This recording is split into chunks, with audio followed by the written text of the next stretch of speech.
jour, dira la vérité.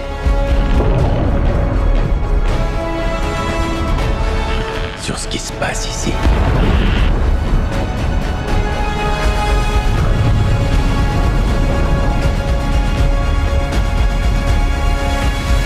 Bonjour tout le monde, bienvenue pour cette nouvelle vidéo critique. Aujourd'hui, nous allons parler de Oppenheimer qui est sorti le 19 juillet 2023 face à Barbie, le fameux Barbenheimer, on en a déjà parlé dans la critique de Barbie et de Mission Impossible par ailleurs. Bienvenue à tous, j'espère que vous allez bien. Nous allons du coup parler de ce film, un film de Christopher Nolan. Déjà, je vais donner mon avis sur Christopher Nolan. C'est un réalisateur que j'aime beaucoup, que j'aime beaucoup suivre, que j'aime pratiquement tous ses films. Je dis bien pratiquement. Donc voilà. Déjà, mon avis sur Christopher Nolan, même si ça ne veut pas forcément dire que j'ai aimé le film pour autant. Nous allons donc entrer dans le vif du sujet. Alors, on a un budget de 100 millions de dollars, ce qui est plutôt correct. C'est pas le film le plus cher de Christopher Nolan. Par contre, au box-office, ça a été un succès total puisqu'il a fait 953,8 millions de dollars. Donc on est presque au milliard. Je suis presque persuadé que si le film ressortait, il ferait largement un milliard. Donc jusqu'à là, c'est plutôt très bon. Au niveau du casting, il y a un casting... Enfin là, je vais pas citer tout le monde parce qu'il y a vraiment beaucoup de monde. On a Cillian Murphy dans le rôle principal de J.R. Oppenheimer. On a Florence Pugh, Robert Downey Jr., Emily Blunt, Matt Damon, Rami Malek. Enfin là, c'est vraiment... et Kenneth Branagh aussi que j'ai oublié. J'ai oublié plein de personnes, mais enfin, vraiment le casting de ce film... Et en plus, on découvre des gens dans le film, qu'on n'avait pas forcément vu dans la promo ou tout, etc. Donc le casting est plutôt cool. Comme d'habitude, note aller au ciné, j'aime bien faire petite info sur les notes. On est pour la presse à 3,8 et à 4,3 pour la note des spectateurs. Voilà pour ce qui est de la fiche technique, 3 heures et 1 minute pour la durée.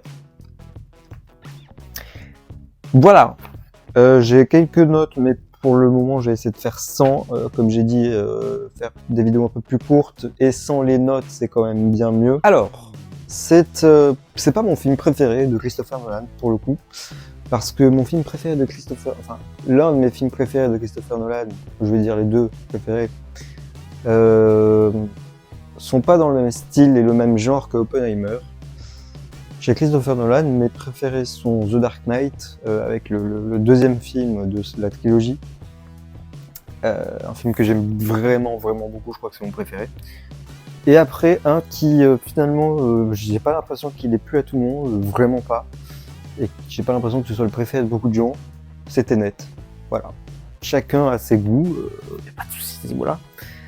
Ce sont mes deux préférés de Christopher Nolan. J'hésite encore à faire une ou plusieurs vidéos sur les films de Christopher Nolan parce qu'il y a beaucoup de choses à dire. Je sais pas si je vais en faire une playlist carrément sur Christopher Nolan ou si je vais faire une vidéo sur plusieurs films. Il faudrait vraiment que j'arrive à faire très court sur les films parce que sinon c'est très compliqué pour moi. Bref, Oppenheimer, qu'est-ce que j'en ai pensé du coup c'est un film qui globalement passe plutôt bien. C'est pas une surprise, je pense que vous l'avez ressenti aussi, peut-être. Alors j'ai écrit que la longueur, alors je sais pas si je l'ai pas mis dans un point négatif. Le film est long, mais il fait partie de ce genre de film qui, même si la longueur est assez longue pour le film passe très bien et le rythme est assez bon. On n'a pas le temps de s'ennuyer dans ce film, c'est ça qui est bien. Par contre, j'ai un point négatif et je sais pas, je crois que c'est la première fois que je ressens ça chez un film de Christopher Nolan. C'est que par moment, il y a la musique qui est vraiment omniprésente, plus les dialogues qui ne s'arrêtent jamais. Et ça dure 10 minutes et à un moment donné, la tête elle est un peu comme ça. Je sais pas, c'est un sentiment que j'ai, c'est la première fois que j'ai ça chez Christopher Nolan.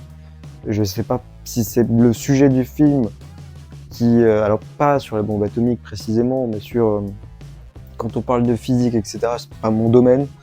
Donc peut-être que ça m'ennuie un peu et que du coup ça me sort à la tête comme ça. Peut-être que c'est ça. Parce que après il y a quand même les sujets géopolitiques qui moi m'intéressent.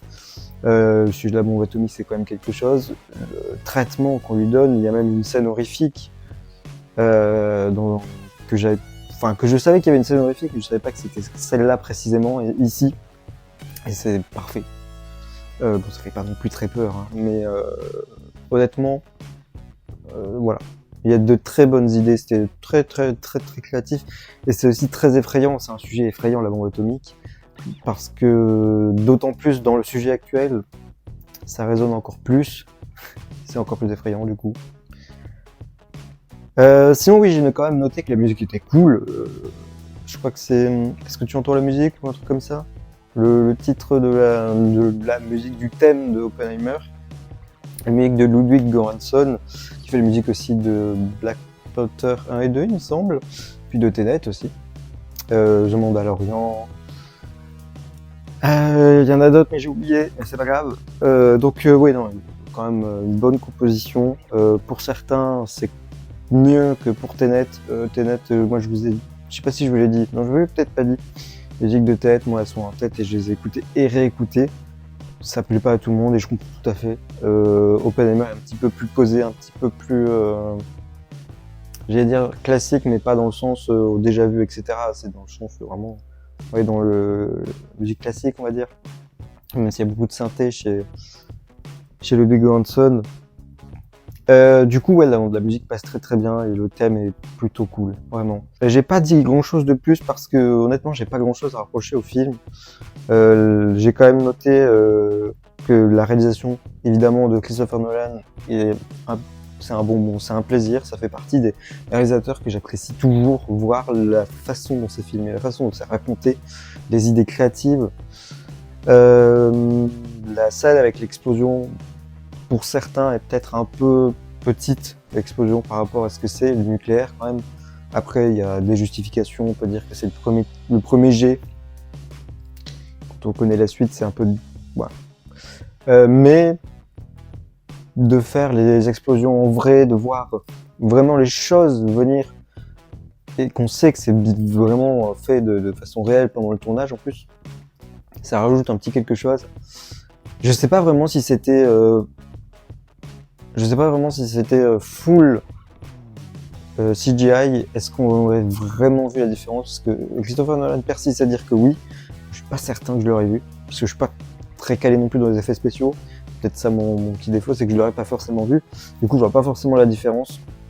Mais bon, ça fait quand même plaisir de le savoir et de le voir. Voilà, je crois que j'ai à peu près fait le tour, parce que comme j'ai dit, j'ai rien à reprocher au film. C'est pas un film qui fait partie de mes préférés. C'est pas un film que je vais oublier pour autant. C'est un bon film de Christopher Nolan. Voilà. Avec un sujet compliqué quand même, c'est un biopic sur Robert Oppenheimer, tout simplement. Pourquoi je dis autre chose, je ne sais pas. Ouais, ça partait plutôt mal, si ce n'est que la bombe atomique, au vu du contexte actuel, ça résonne un peu, donc voilà.